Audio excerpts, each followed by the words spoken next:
Direct mail for dog trainers, how to get your envelopes open and your mailings read. Stick with me.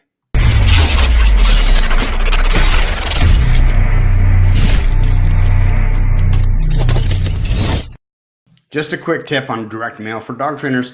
If you're sending out a mailing and you go to a print shop or if you go to a mail house, they're going to try and upsell you into printing up a glossy brochure with 4 colors and probably an envelope that's the cheapest possible way to do it with bulk rate to save you money, and everything printed on the front so that it looks very professional. That's the biggest mistake you can make. So this is a mail piece that I got, and I scribbled out the address on here, but as you can see, it's a handwritten address. And it's got a big old return address stamp here. It looks like something that was done, maybe like your kid might have done it.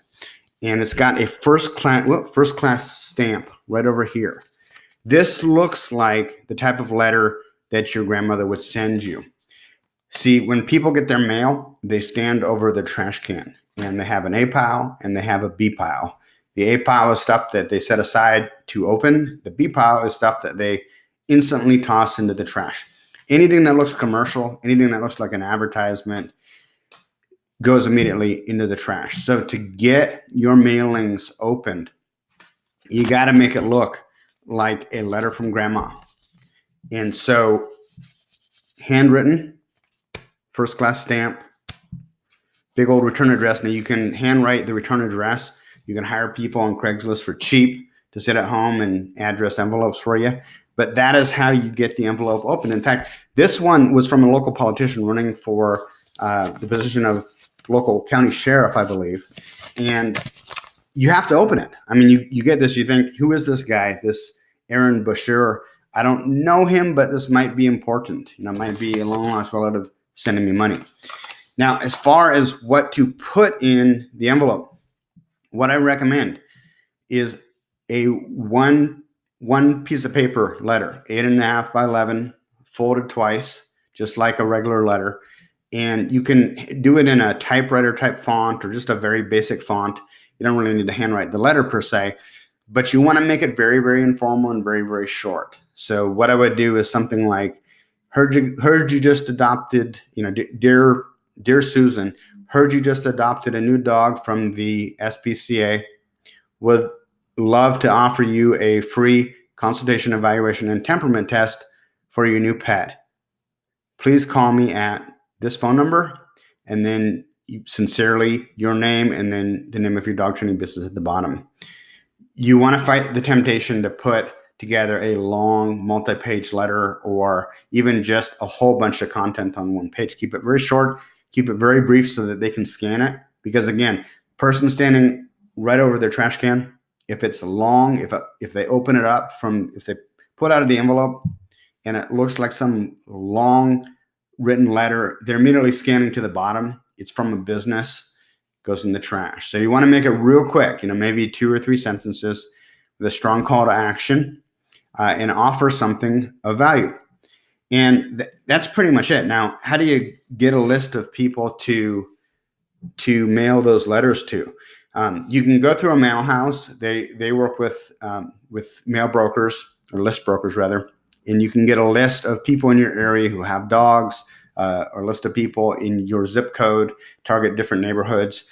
But another way, certain counties will let you get the information of people who've adopted dogs in the last month from the animal control. Now, a lot of them won't. A lot of them, there's privacy issues. I think it depends on your state, but some of them still do. It's worth checking out because if you can get that, you've got a renewable source of fresh leads. So to recap, an envelope that gets open that looks just like an envelope from grandma, a very short 1-page letter, 2 to 3 sentences at the most with a strong call to action. And then targeting dog owners in your area best is if you can figure out how to target people who've just recently purchased the dog. Definitely worth testing. Now, I've used direct mail in other businesses that I have, information product businesses. It works great. I haven't used it for a dog training business yet. I have tested postcards and did get a decent enough response to continue testing postcard advertising. I just got kind of distracted because the online stuff we were doing with Google AdWords wasn't working well enough that I was getting enough business for our company at the time. And to be honest, got kind of distracted.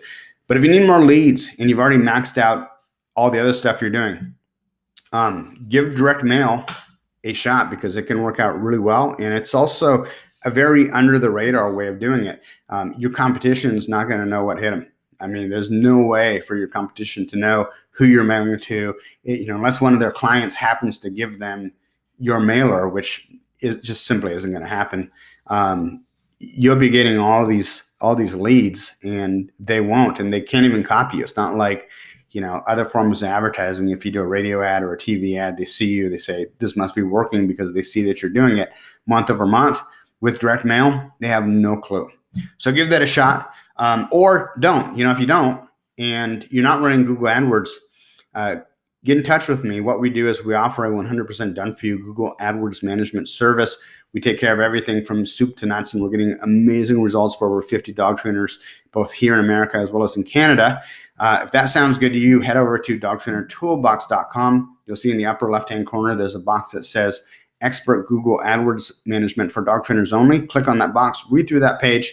If everything makes sense to you, there's a link at the bottom. You can book a free 30-minute phone conversation with me so that we can figure out if what we're doing with Google AdWords would be a good fit for you and your business. Take care, guys.